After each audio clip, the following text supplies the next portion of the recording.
যুক্তরাষ্ট্র ও ইরানের পাল্টাপাল্টি অবরোধে বিশ্বের অন্যতম গুরুত্বপূর্ণ জলপথ হরমুজ প্রণালী এখন বৈশ্বিক রাজনীতির কেন্দ্রবিন্দুতে।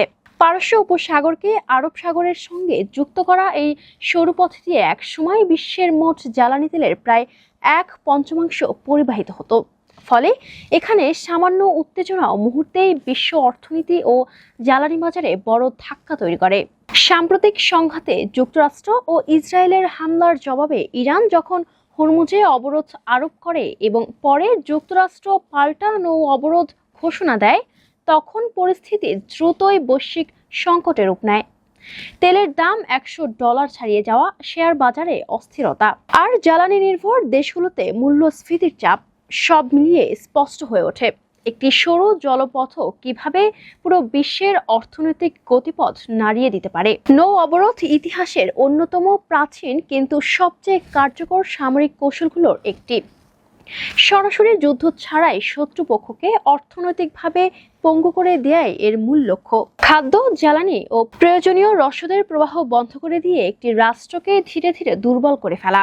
এই কৌশলের শক্তি এখানেই, কিন্তু এর সবচেয়ে বড় মূল্য দিতে হয় সাধারণ মানুষকে। প্রথম বিশ্বযুদ্ধের সময় জার্মানির বিরুদ্ধে ব্রিটিশ নৌ অবরোধ দেশটিকে কার্যত সমুদ্র পথ থেকে বিচ্ছিন্ন করে দেয়।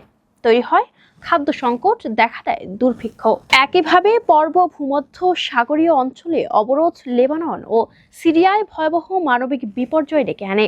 পরে দ্বিতীয় বিশ্বযুদ্ধে জাপানের বিরুদ্ধে যুক্তরাষ্ট্রের সাবমেরিন অবরোধ দেশটির জ্বালানি ও রসদ সরবরাহ ভেঙে দেয়, যা শেষ পর্যন্ত তাদের আত্মসমর্পণে বাধ্য করে। প্রমাণ করে অর্থনৈতিক চাপ কতটা শক্তিশালী অস্ত্র হতে পারে।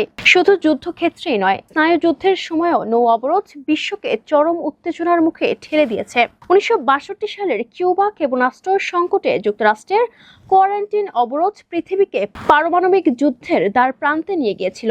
আবার বিয়াফ্রা যুদ্ধের সময় অবরোধে সৃষ্ট দুর্ভিক্ষে লাখো মানুষের মৃত্যু ঘটে, যা ইতিহাসের এক নির্মম মানবিক ট্র্যাজেডি। আধুনিক সময়ে গাজা উপত্যকাতে দীর্ঘস্থায়ী অবরোধ একই বাস্তবতার পুনরাবৃত্তি ঘটিয়েছে, যেখানে খাদ্য, চিকিৎসা ও মৌলিক সেবার সংকটে দিন কাটাচ্ছে লাখো মানুষ। এই প্রেক্ষাপটে হরমুজ প্রণালীকে ঘিরে বর্তমান অচলাবস্থা শুধু আঞ্চলিক উত্তেজনা নয়, এটি বৈশ্বিক অর্থনীতির জন্য এক বড় সতর্ক সংকেত।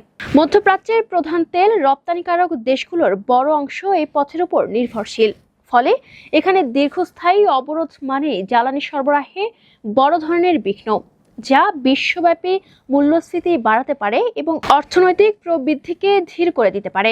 বিশেষ করে উন্নয়নশীল দেশগুলো, যারা আমদানিকৃত জ্বালানির উপর নির্ভরশীল, তাদের উপর চাপ সবচেয়ে বেশি পড়ে। ইতিহাস বারবার দেখিয়েছে, নৌ অবরোধ কখনোই শুধু সামরিক কৌশল নয়, এটি এক ধরনের অর্থনৈতিক যুদ্ধ, যার ঢেউ সবচেয়ে বেশি আছড়ে পড়ে সাধারণ মানুষের জীবনে। তাই হরমুজকে ঘিরে বর্তমান উত্তেজনা কেবল দুই দেশের শক্তির লড়াই নয়, এটি পুরো বিশ্বের জন্য এক অনিশ্চিত ভবিষ্যতের ইঙ্গিত।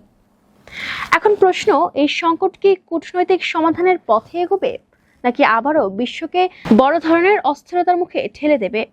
দেশ বিদেশের যে কোনো তথ্য পেতে চোখ রাখুন ক্যাম্পাস টাইমসের ফেসবুক পেজ ও ইউটিউব চ্যানেলে।